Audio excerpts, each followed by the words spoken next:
번 더 인사하시죠. 새해에는 축복의 통로로 삽시다. 네, 꼭 그렇게 사시는 한 해 되시기를 바랍니다. 오늘은 이제 첫 주일인데요. 많은 것들이 바뀌었죠. 그죠? 예배 순서에도 처음 보는 순서가 들어갔고, 또 저도 가운을 안 입다가 새해 첫 주부터 가운을 입고 올라왔습니다.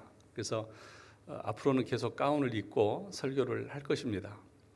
왜 그러냐 하면 가운을 입는 직종이 몇 가지가 있습니다. 예를 들면 의사가 가운을 입죠. 또 법관들이 가운을 입죠. 또 목사가 가운을 입습니다.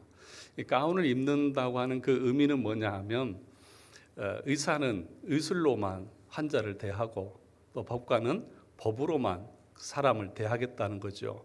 또 목사는 그러면 이 강단에 올라와서 오로지 하나님의 말씀만 전하겠다는 것입니다. 그런 마음에 스스로에게 다짐을 주는 것이고, 그것은 내가 어떻게 해보겠다는 것이 아니라 하나님의 은혜로 이 사역을 감당하고 하나님만을 의지하면서 감당하겠다고 하는 그 마음의 표현인 것입니다. 그래서 가운을 다시 이렇게 입고 여러분 앞에 올라왔습니다.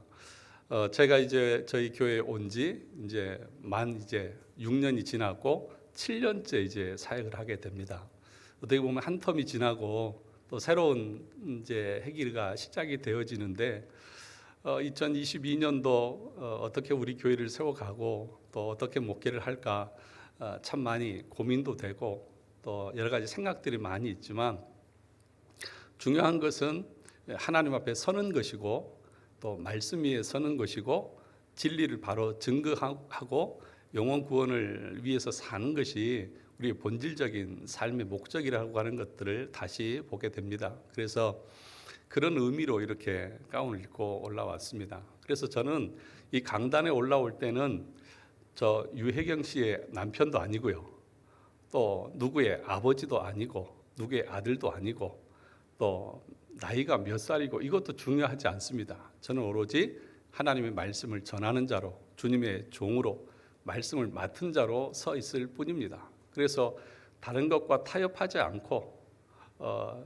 예를 들어서 의사들이 저 사람은 나하고 사이가 안 좋으니까 수술할 때 어디 구멍을 하나 내놔버려야지, 이런 사람 있나요? 없잖아요. 또 법관이 설령 자기 아버지가 여기 재판받으러 왔다고 할지라도 법대로 심판해야 되는 것 아니겠습니까? 그런 것처럼 여기 서 있는 저도 앞으로 지금까지도 그래 왔지만 또 진행하면서 다른 누구의 어떤 눈치나 또 누구의 어떤를 위해서라든지가 아니라 오로지 말씀만을, 진리만을 선포하겠다고 하는 그런 마음들이 있습니다. 그래서 올해 2022년도 우리 교회 표효를 이렇게 정했습니다. 우리 같이 한번 읽어보겠습니다. 시작. 모든 영광 오직 하나님께. 모든 영광 오직 하나님께. 이것이 우리 인생의 목표가 되어야 되겠다. 우리 삶의 모토가 되어져야 되겠다. 그런 마음으로 이렇게 정했습니다. 우리는 하나님께 영광을 돌려야 하고 또 하나님만이 영광을 받으셔야 한다고 하는 것을 다 알고 그렇게 고백을 합니다. 그것을 부인하는 사람은 이 자리에 아무도 없을 것입니다. 그런데 간혹가다 하나님 앞에 영광을 돌린다고 하는 것을 들어보면 그것이 잘못되어져 있고 또 잘못 생각하는 것을 하나님의 영광이라고 말하는 사람들을 우리는 심심치 않게 봅니다. 예를 들면 작년 연말에 TV를 보니까 연예 대상들을 많이 하더라고요. 그 연예 대상을 하다 보면 많은 기독교인들이 상을 받는 경우가 있습니다. 그때 하는 말이 뭐죠? 이 모든 영광 하나님께 돌려드립니다. 그런 표현들을 많이 쓰지요. 물론 그렇게 말하는 그분들의 마음의 그 믿음과 그 또 하나님 앞에 감사하는 마음을 이해를 못하는 바는 아닙니다. 그러니까 그렇게 상을 받고 또 좋은 일이 있고 때로는 출세하고 높은 자리에 올라가는 것으로 하나님 앞에 영광을 돌리는 것처럼 우리의 머릿속에 무의식적으로 자리 잡고 있는 것들이 있다는 것입니다. 그러면 반대로 여러분과 저나 여러분들은 평생 하나님 앞에 영광 한번 돌려드릴 수가 없어요. 그런 자리에 올라가는 사람들만 영광을 돌린다고 하면 저 같은 사람들은 어떻게 영광을 돌리고, 여러분처럼 상 한번 받아보지 못한 사람들은 어떻게 하나님의 영광을 위해서 살 수 있다는 말입니까? 그런데 나도 모르게 은연중에 우리 모든 사람들의 생각 속에 그런 의식들이 자리 잡고 있다는 것입니다. 그것은 하나님 앞에 영광을 돌리는 것이 아니라는 것입니다. 세상에서는 성공한 사람들을 위대하게 봐주고 실패한 사람들은 손가락질하는데, 똑같이 교회에서도 그런 논리로 또 영광과 영광이 아닌 것을 가릴 수 있다는 말입니까? 절대로 그렇지 않습니다. 세상에서 성공한 자만 하나님께 영광을 돌리는 것이 아니고, 세상의 성공과 하나님께 영광을 돌리는 것은 아무런 관계가 없다는 것을 여러분 분명하게 아시기를 주의 이름으로 축원합니다. 그러므로 여러분, 내가 좀 세상에서 잘나지 못하다고 할지라도 낙심할 필요 없고요. 또 내가 세상에서 좀 잘났다고 해서, 잘 나간다고 해서 목에 힘줄 것도 아무것도 없습니다. 그것은 나 자신에게는 좋은 일일지 모르지만 그것이 하나님의 영광과는 아무 관계가 없기 때문에 그런 것입니다. 그러니까 이런 생각을 가지고 있는 걸 보면 교회 안에도 여전히 세상적인 세속화되어져 있는 그런 생각들이 너무 많이 자리 잡고 있다는 것을 보게 됩니다. 그러므로 이런 식으로 영광을 돌리는 것은 옳지 않다는 것입니다. 오히려 예수님께서는 뭐라고 말씀하셨냐 하면, 자신이 십자가를 지는 것을 하나님 앞에 영광을 돌리는 것이라고 그렇게 표현을 했습니다. 십자가에서 죽으시는 것을 영광이라고 말했다는 것입니다. 요한복음 12장 23절을 보시면 예수께서 대답하여 이르시되 인자가 영광을 얻을 때가 왔도다. 인자가 누굽니까? 예수 그리스도 아니십니까? 예수님께서 영광을 얻을 때가 왔다. 그러면 예수님께서 세상 사람들에게 칭찬을 받고 세상 사람들에게 박수를 받고 상을 받는 그런 높은 자리에 올라갈 때가 되었다는 그런 말입니까? 그렇지 않습니다. 그 다음에 보면 예수님께서 십자가에서 자신이 죽음을 당하고 십자가에 못 박혀 달릴 것에 대해서 이렇게 표현을 하고 있는 것입니다. 자신이 십자가에서 죽는 것이 어떻게 영광이 되어진다는 말입니까? 그러니까 오히려 성경은 더 낮아진 자리에서 하나님의 말씀에 순종하는 것을, 오히려 그것이 하나님 앞에 영광을 돌리는 것이라고 말하고 있다는 것입니다. 그래서 여러분 28절에 보니까, 12장 28절에 보니까 요한복음 이렇게 말합니다. 아버지여, 아버지의 이름을 영광스럽게 하옵소서 하시니 이에 하늘에서 소리가 나서 이르되 내가 이미 영광스럽게 하였고 또 다시 영광스럽게 하리라 하시니라. 그러니까 예수님께서는 자신이 십자가의 죽음을 당하면서 하나님, 내 죽음을 통해서 하나님 영광을 받으시옵소서, 그렇게 말씀하고 있는 거예요. 그래서 요한복음을 두 군데로 나누는데, 요한복음 12장부터는 그 죽음의 십자가에 대해서 말합니다. 그래서 그 십자가를 영광의 십자가라고 말하는 것입니다.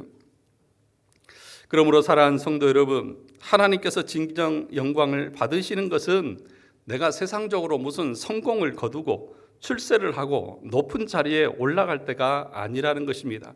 그것은 다분히 세상적인 관점이고 세상적인 세계관이라는 사실들을 우리는 기억을 해야 합니다.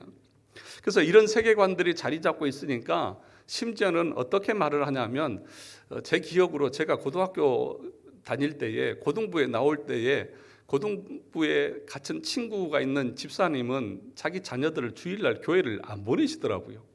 집사님이 교회를 안 보내요. 그래서 뭐라고 말하냐면, 너 고3이잖아, 지금 한참 공부할 때잖아. 학원 가서 집에 가서 공부하고, 그래서 좋은 대학 가가지고 하나님 앞에 영광을 돌리고 대학 가서 열심히 봉사해, 그렇게 얘기를 하더라고요.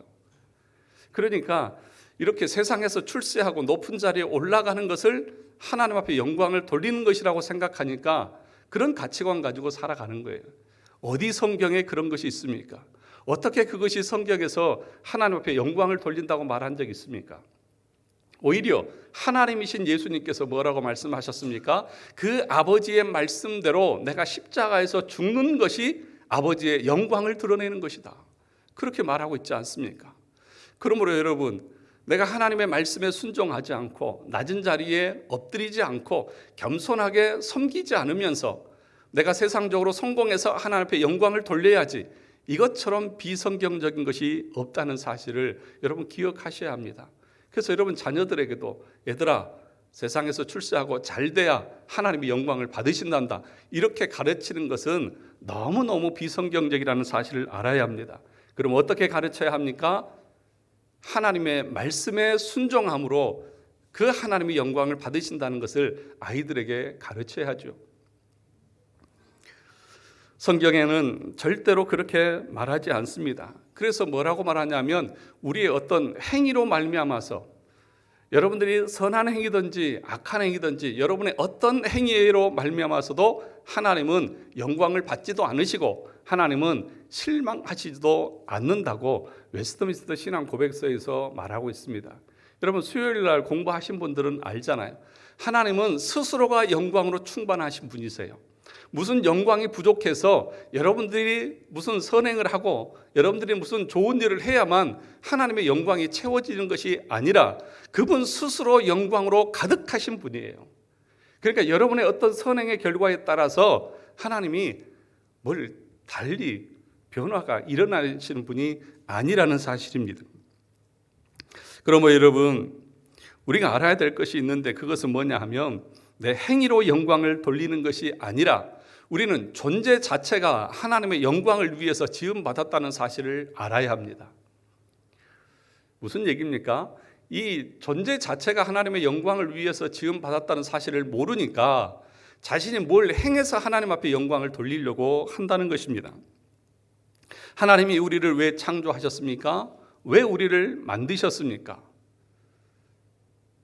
여러분 자체가 하나님의 영광을 위해서 지음을 받았다고 성경은 말하는 것입니다.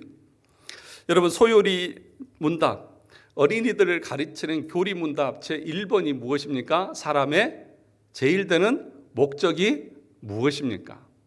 우리 인생의 목적이 무엇이냐고요. 내가 이 땅에 태어난 목적이 무엇이고 내가 존재하는 이유가 무엇이냐고요. 그럴 때 뭐라고 말하고 있습니까? 하나님을 영화롭게 하며 영원토록 그를 즐거워하는 것이다. 이것이 우리의 존재의 목적이라고요. 그러니까 내가 뭔 행위를 해서 하나님의 영광을 돌리는 것이 아니라 내가 이 땅에 태어난 자체가 하나님의 영광을 위한 것이라는 것이죠. 그러므로 내 인생의 모든 것은 그분의 영광을 위해서 존재하는 것이지 나를 위해서 존재하는 것이 아니라는 것을 분명하게 말하는 것입니다. 이사야 43장 7절에 보면 내 이름으로 불려지는 모든 자 곧 내가 내 영광을 위하여 창조한 자가 오게 하라. 그를 내가 지었고 그를 내가 만들었느니라. 내가 내 영광을 위해서 창조했다. 이것이 우리의 본질입니다. 내 본질이 그러한데 다른 것이 무엇이 중요하냐는 것입니다. 그러므로 여러분, 우리에게 있어서 영적인 싸움은 무엇이냐 하면 다른 종교와 전쟁이나 세상의 악에 대한 것이 아닙니다. 영적인 싸움이라고 하는 것은 내 안에서 내가 영광을 취하느냐 아니면 내 존재 자체가 하나님의 영광을 드러내느냐, 그 싸움인 것이지 세상과의 싸움이 아니라고요. 여러분 마음속을 한번 들여다보시기 바랍니다. 여러분 앞에 서론에서 제가 말씀을 드렸듯이 하나님 앞에 영광을 돌려야 되고 하나님만 영광을 받으셔야 한다고 그렇게 말은 하면서도 내 안에 나에게 영광을 돌리려고 하는 그 마음의 그 죄악들이 얼마나 많이 있느냐는 것입니다. 내가 높임을 받으려고 하고 내가 인정을 받으려고 하고 칭찬을 받으려고 하는 그 욕망들이 내 안에 얼마나 많이 있느냐는 것입니다.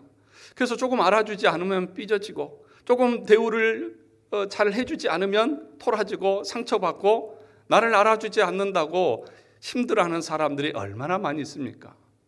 그것처럼 교만한 것이 어디 있느냐고요.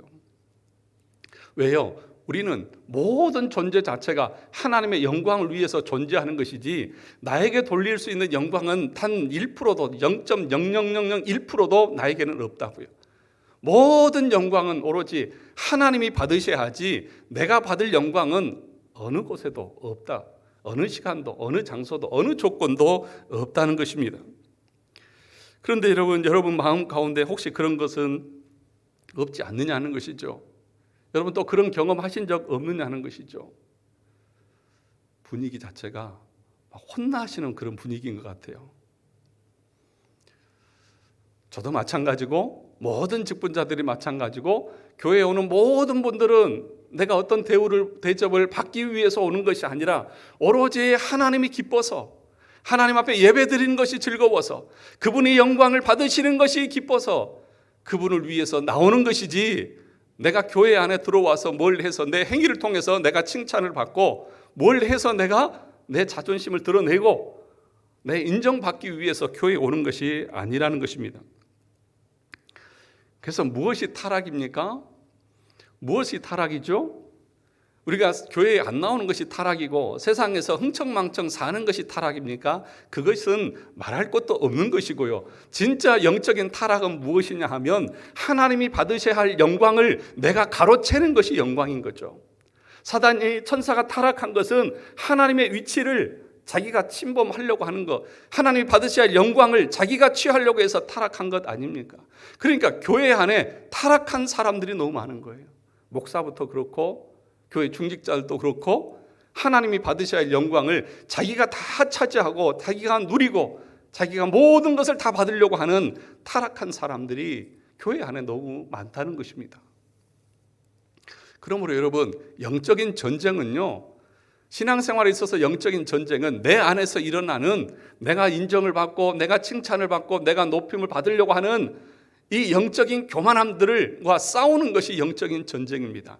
그것에서 이기지 못하면 우리는 타락의 나락으로 가서 하나님을 자신이 영광을 받고 자신이 유익을 얻는 도구로만 사용하는 거예요. 그것이 무엇입니까? 이스라엘 백성들이 출애굽기 32장에서 금송아지를 만들어 놓고 우상을 숭배한 것이잖아요. 그 사람들은 다른 신을 섬긴 게 아닙니다. 하나님을 섬기는 것을 우상으로 변절을 시켜서 이 신이 우리를 인도했다고 하면서 자신들의 욕망과 자신의 유익을 위해서 자신들이 좋은 것을 만들어 놓은 것이에요. 그게 우상인 거죠. 자기의 욕망을 위해서 하나님을 이용하는 것. 그래서 교회 와서 신앙생활하면서 예배를 드리면서 봉사하면서 하나님 앞에 한다고 하면서 모든 영광을 자기에게 돌리는 것, 이것이 영적인 타락의 극치라는 것이고 사단은 그것을 부추기는 것이죠. 그래, 너 정도 됐으면 인정받은 거 마땅하지 않니? 너보다 더 열심히 하는 사람이 어디 있고, 야, 너가 그렇게 했는데 사람들이 너를 알아주지 않는 것은 그 사람들의 잘못이지 네 잘못이 아니야.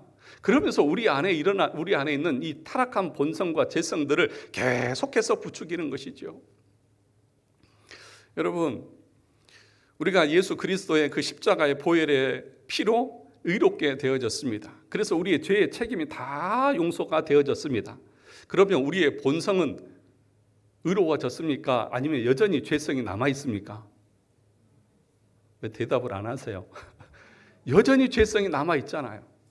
여전히 우리는 원죄의 부패함과 오염들이 남아 있어서 여전히 우리 안에서는 내 자신을 드러내고자 하는 욕망들이 계속 꿈틀거리고 있잖아요. 그래서 이 영적인 싸움들을 계속 해야 되는 것이잖아요. 그래서 여러분, 뭘 하라고 해도 하나님, 내가 이래서 못하고 저래서 못하고 하면서 여러분들 마음 가운데 스스로가 결정을 하고 판단하고 나갈 때가 많이 있지 않습니까? 그러면 여러분, 오늘 본문을 다시 보시기 바랍니다. 고린도전서 10장 31절. 그런즉 너희가 먹든지 마시든지 무엇을 하든지 다 누구의 영광을 위해서 하라고요? 하나님의 영광을 위해서 하라. 거기 표현을 보시죠. 먹든지 마시든지, 그 다음에 무엇을 하든지, 그 다음에 가운데 다에 동그라미 치세요. 다 뭐라고요? 하나님의 영광을 위해서라고. 아주 사소하게 먹고 마시는 일에서부터 시작해서 모든 것이 하나님의 영광을 위해서 되어져야 된다. 이것이 하나님이 우리를 이 땅에 보내신 목적이고 내가 이 땅에 살아 숨쉬는 존재의 이유다. 그것이 지금 사도 바울이 우리에게 명령하고 있는 것입니다. 이건 부탁이 아니에요. 그렇게 하지면 안 된다는 것이에요. 당연하다는 것이에요. 그래서 하나도 자신 앞에 영광을 돌리지 말라는 것입니다. 왜 그렇습니까? 왜 우리가 영광을 받으면 아니 되는 것입니까? 왜냐하면 우리 것이 아무것도 없기 때문에 그렇습니다.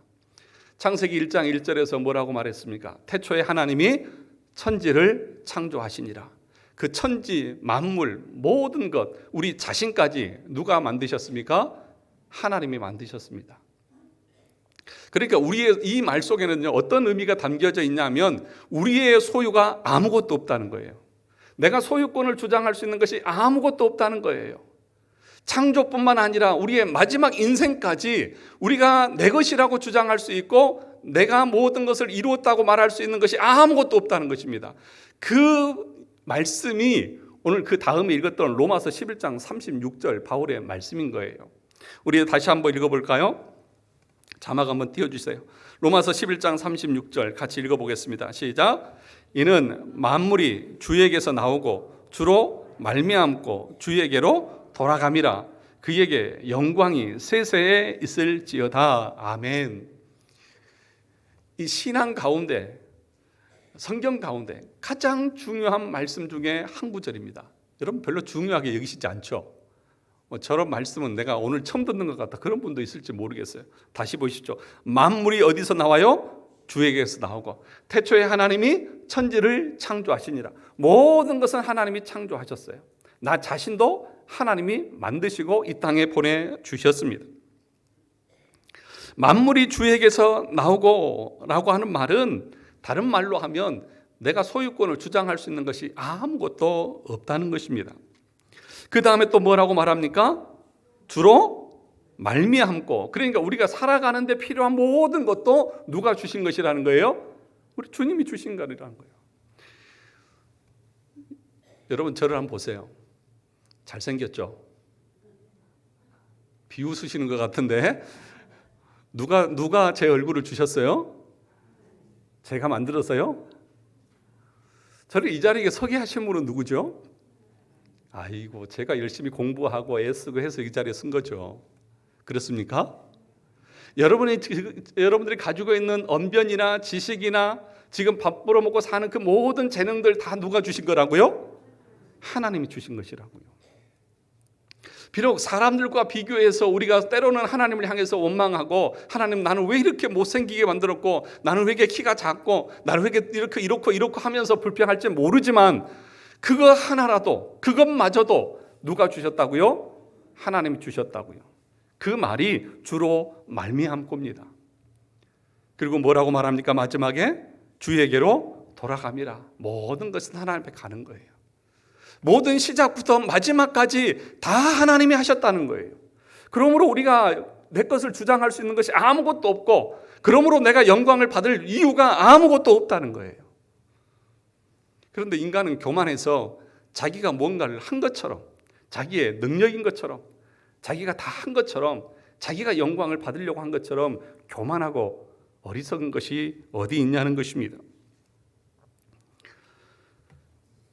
사랑하는 성도 여러분, 그러므로 모든 주권은 하나님께 있습니다. 내 소유가 하나도 없습니다. 내가 내 인생의 주인도 아니고, 내 물질의 주인도 아니고, 내가 세상에 소유한 모든 것들도 내가 얻은 것이 아니라 하나님이 다 주신 것입니다. 이것이요, 세상 사람들과 우리 그리스도인들과 분명한 차이를 드러내는 거예요. 이게 기독교적인 세계관이에요. 우리는 이렇게 믿는 거예요. 우리는 주께서 모든 것을 만드셨고, 내가 지금 살아가는 것도 하나님의 은혜고, 그리고 결국에는 그 모든 것이 하나님의 영광을 드러내야 된다. 이것이 우리 기독교인의 세계관이고 우리의 정체성이에요. 여기서 벗어나는 것을 타락이라고 말하는 것이고, 이것을 드러내지 않는 것 자체가 죄라고 성경은 말하는 것입니다. 여러분, 이것이 영적인 싸움이었다고 말했죠. 이것이 창세기에서부터 계속 되어졌던 거잖아요. 아담이 에덴 동산에 살 때에 하나님이 다 주셨어요. 아담이 만든 것 하나라도 있나요? 자기 존재 자체도 하나님이 그곳에 만드셔서 놓으셨잖아요. 그러면서 선악과를 가운데 만들어 놓으셨습니다. 왜 선악과를 만들었어요? 그걸 보면서 가장 잘 보이는 곳에 가장 먹음직스럽고 탐스럽게 만들어 놓으신 이유는, 네가 이 모든 것을 누리고 살지만 이 모든 것의 소유권은 네 것이 아니라 여호와 하나님에게 있다는 사실을 알게 하기 위해서 그런 거잖아요. 그런데 그것을 자신에게 돌리는 것이 영적인 타락이고, 그래서 그 에덴 동산에서 추방당한 것 아닙니까?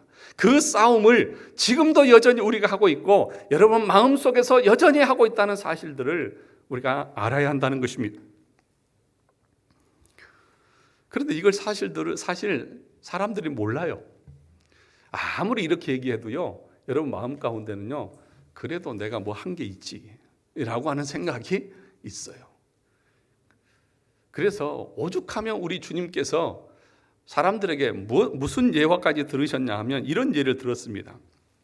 우리 누가복음 17장을 가서 보겠습니다.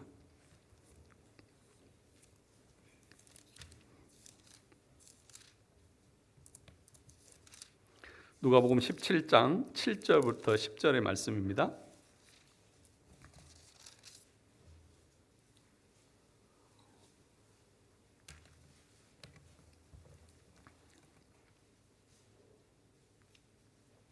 누가복음 17장 7절에서부터 10절까지 우리 같이 한 목소리로 읽어보도록 하겠습니다. 누가복음 17장입니다. 124쪽 신약성경 같이 읽어보겠습니다. 시작. 너희 중 누구에게 밭을 갈거나 양을 치거나 하는 종이 있어 밭에서 돌아오면 그더러 곧 와 앉아서 먹으라 말할 자가 있느냐? 도리어 그더러 내 먹을 것을 준비하고 띠를 띠고 내가 먹고 마시는 동안에 수종 들고 너는 그 후에 먹고 마시라 하지 않겠느냐? 명한 대로 하였다고 종에게 감사하겠느냐? 이와 같이 너희도 명령 받은 것을 다 행한 후에 이르기를 우리는 무익한 종이라 우리가 하여야 할 일을 한 것뿐이라 할지니라. 하루 종일 종이 밭에서 일을 하다 돌아왔습니다. 그런데 주인이 말하는 것입니다. 좀 오늘 수고했다, 가서 좀 쉬어라 라고 말하는 것이 아니라 빨리 허리에 띠 띠고 내가 먹을 밥을 준비해라. 그럴 때 그 종이 아니 주인님 너무하십니다. 아무리 그래도 그렇죠. 제가 종일 떼약 뱉어서 일하고 왔으면 좀 쉴 수도 있는 것 아닙니까? 그렇게 말할 수 있느냐? 없다는 거예요. 종은 시키는 일 다 하고도 뭐라고 말한다고요? 무익한 종이다. 마땅히 할 일을 한 것뿐입니다. 이게 종의 자리다. 그런데 그 종이 누구냐? 바로 저와 여러분들이라는 거예요.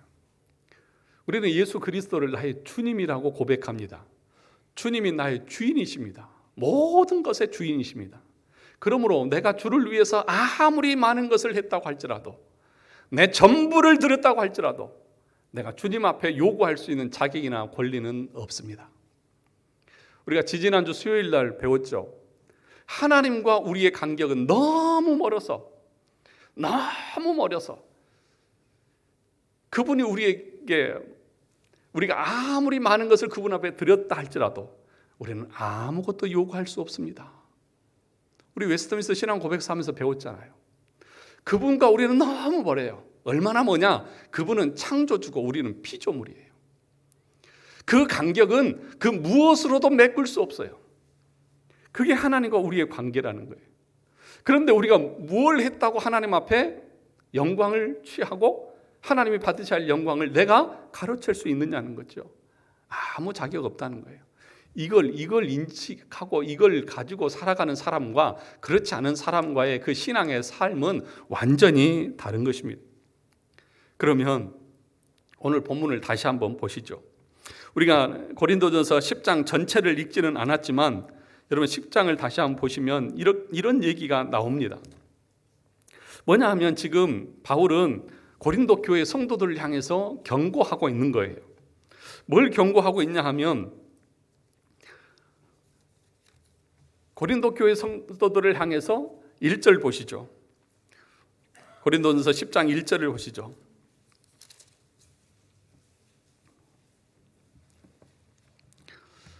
10장 1절 같이 보시죠. 시작. 형제들아 나는 너희가 알지 못하기를 원하지 아니하노니 우리 조상들이 다 구름 아래에 있고 바다 가운데를 지나며 모세에게 속하여 다 구름과 바다에서 세례를 받고 다 같은 신령한 음식을 먹으며 다 같은 신령한 음료를 마셨으니 이는 그들을 따르는 신령한 반석으로부터 마셨음에 그 반석 곧 그리스도시니라. 그러나 그들의 다수를 하나님이 기뻐하지 아니하셨으므로 그들이 광야에서 멸망을 받았느니라.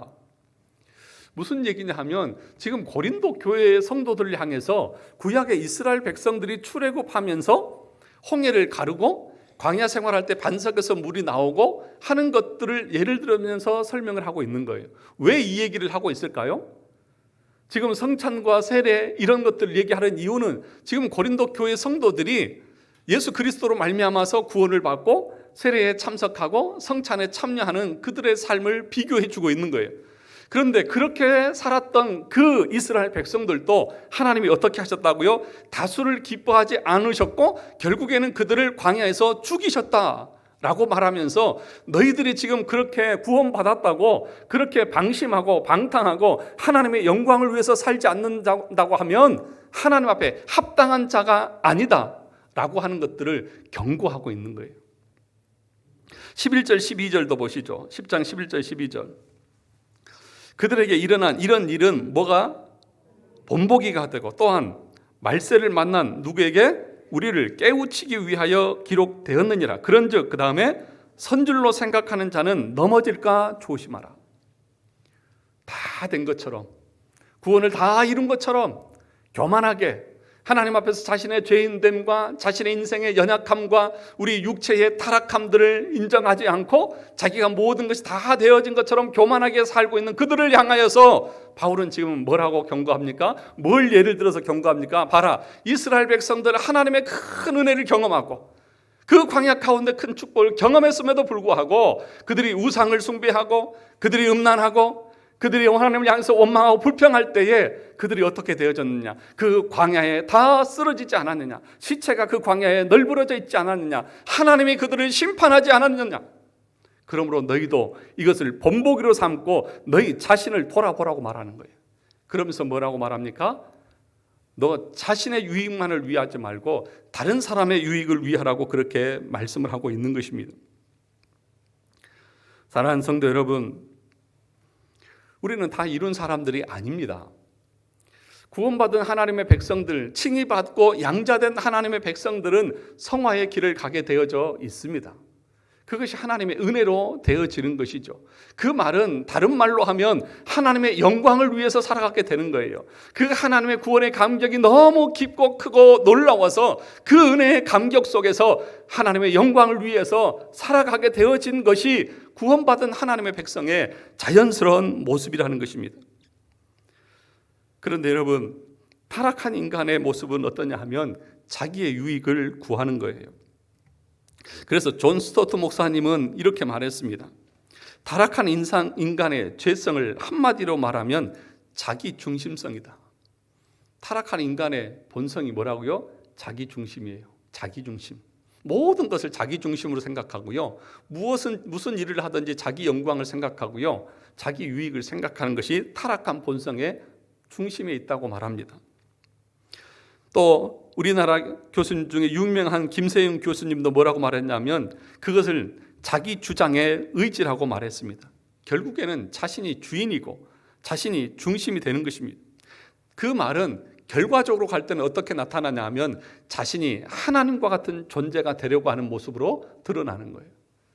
그래서 지금 말하는 것이 사도 바울이 경고하는 거예요. 이스라엘 백성들의 이야기를 알지 않느냐? 주의하라. 경고의 메시지를 던지고 있는 것입니다. 사랑하는 성도 여러분, 그러면 다른 사람의 유익을 구하는 이유가 무엇일까요? 왜 다른 사람의 유익을 구하라고 말할까요? 네가 자유할 수 있고 먹을 수 있고 마실 수 있는 자유가 다 있지만 그럼에도 불구하고 다른 사람을 위해서 네 자유를 억제하고 자제하라고 말하는 이유가 무엇일까요? 고린도전서 10장 33절을 보겠습니다. 이 10장 33절은 앞에 31절 먹든지 마시든지 무엇을 하든지 다 하나님의 영광을 위하여 하라고 하는 말의 의미가 무엇인지를 설명해 주고 있는 말입니다. 33절 같이 보시죠. 시작. 나와 같이 모든 일에 모든 사람을 기쁘게 하여 자신의 유익을 구하지 아니하고 많은 사람의 유익을 구하여 그들로 구원을 받게 하라. 뭘 받게 하라고요? 그러니까 지금 사도 바울이 말하고 있는 목적이 뭔가요? 다른 사람의 유익을 구하라고 하는 그 이유가 무엇입니까? 그것은 그 영혼의 구원을 위해서 그렇다는 것입니다. 그래서 사도 바울은 그 목적이 영혼 구원에 있습니다. 그래서 바울이 뭐라고 말했습니까? 자기가 유대인이 된 것은 유대인을 구하기 위한 것이고, 율법 아래에 있는 난 것은 율법 아래에 있는 사람들을 구원하기 위한 것이다. 그러니까 그 목적 자체가 영혼 구원이 있고, 그것이 곧 하나님의 영광을 드러내는 것이라고 말하고 있는 것입니다. 앞에 보시죠. 고린도전서 9장 20절. 고린도전서 9장 20절을 보겠습니다. 같이 읽어보겠습니다. 시작. 유대인들에게 내가 유대인과 같이 된 것은 유대인들을 얻고자 함이요, 율법 아래 있는 자들에게는 내가 율법 아래 있는 자지 아니하나 율법 아래 있는 자 같이 된 것은 율법 아래 있는 자들을 얻고자 함이요. 그러니까 자기가 율법 아래 있는 자는 아니에요. 그렇죠. 우리는 율법 아래 있는 자들이 아니죠. 그럼에도 불구하고 율법 아래 있는 자처럼 행하는 것은 그 아래 있는 자들을 구원하기 위해서. 그러니까 자기의 유익을 구하는 것이 아니라 다른 사람의 유익을 위해서 그렇게 이방인도 되었다, 유대인도 되었다. 그 목적이 무엇입니까? 그렇게 해서 하나님의 영광을 드러내기 위해서 그렇다는 것입니다. 사랑하는 성도 여러분, 어떻게 우리가 하나님의 영광을 드러낼 수 있습니까? 내가 높은 자리에 올라가서 영광을 돌릴 수 있습니까? 내가 출세해서, 내가 성공해서 하나님의 영광을 받으십니까? 아니요, 그렇지 않습니다. 그것과는, 하나님의 영광과는 아무 상관이 없습니다. 그럼 뭐죠? 다른 사람의 유익을 위한 거예요. 그 다른 사람의 유익을 위해서 내가 사는 거예요. 그 유익은 무엇입니까? 그 영혼의 구원을 위해서 사는 것입니다. 사랑하는 성도 여러분, 종교개혁자들이 강령으로 여겼던 정신이 있습니다. 그 5가지 정신 여러 번 말씀드렸죠. 오직 성경, 오직 성경, 오직 성경으로만 말하겠다는 거예요. 로마 카톨릭은 이 교회 전통이라든지 또는 교부들의 어떤 유명한 신학 책이라든지 아니면 교황의 칙령이라든지 이런 것들을 성경의 권위와 버금가게 말합니다. 그런데 종교개혁자들은 아니야, 오직 모든 권위는 성경에 있다고 말하는 거예요. 그 다음 뭐예요? 오직 믿음. 우리는 무엇으로 구원을 받는 거예요? 믿음으로 구원받죠. 그런데 이 믿음도 우리의 공로가 아니라 뭐예요? 선물이에요. 하나님 주신 거예요. 그 다음에 오직 은혜. 우리는 은혜로 구원받은 거죠. 그리고 오직 그리스도. 그분 한 분밖에 없는 거예요. 그리고 마지막이 뭐냐 하면 오직 하나님께 영광입니다. 그러니까 이 앞에 4개를 다 받는 것이 뭐냐 하면 오직 하나님께 영광인 거예요. 그러니까 뭐예요? 우리의 처음부터 마지막 우리의 구원까지 우리 인간의 행위나 우리의 공로나 내 의지가 들어갈 수 있는 것이 있습니까? 없습니까? 전혀 없다는 거예요. 그래서 우리 모두는 하나님 앞에만 오로지 영광을 돌려야 한다는 것입니다. 사랑하는 성도 여러분, 하나님의 영광을 바라보며 살아가는 한 해가 되시기를 주의 이름으로 축원합니다. 어떤 곳이 지옥인 줄 아십니까? 하나님의 영광이 없는 곳이 지옥입니다. 다시 말하면 우리 마음에 하나님의 영광을 사모하지 않고 그 하나님의 영광을 바라보지 않는 마음 자체가 지옥이에요. 그런데 여러분이 교회 올 때마다 여러분의 인생 가운데서 하나님의 영광을 바라보고 하나님이 높임 받는 것이, 하나님의 이름이 거룩하게 높임 받는 것이 내 마음의 기쁨이고 즐거움인 사람은요, 날마다 그 사람들의 삶은 천국입니다. 여러분의 인생들이 그렇게 되어졌으면 좋겠습니다. 여러분의 마음이 날마다 천국이었으면 좋겠습니다. 인간의 제일 되는 목적이 뭐라고요? 하나님을 영화롭게 하고 영원토록 그분을 즐거워하는 것입니다. 내 참된 내 삶의 진짜 기쁨은 세상에 성공이 있지 않습니다. 세상에서 돈 많이 버는 거 있지 않습니다. 하나님이 내 안에 계시고 내가 하나님과 함께 사는 그 삶이 내 인생에서 가장 기쁘고 즐겁습니다. 이 사람이 하나님의 영광을 드러내는 사람입니다. 올 한 해 여러분, 다른 사람의 유익을 구하고 그 유익은 그 영혼을 구원하는 것입니다. 그래서 우리 교회가 올 한 해 많은 영혼들을 구원하고 주님 앞으로 인도해서 하나님 앞에 영광 돌리는 우리 성도들이 되시길 바랍니다. 그래서 여러분의 인생의 모태가 세세의 영광이 여호와께 있을지어다. 오직 하나님 한 분만 영광 받으시옵소서. 이것이 여러분의 인생의 모토가 되어져서 살아가는 복된 한 해 되시기를 주의 이름으로 축원합니다. 하나님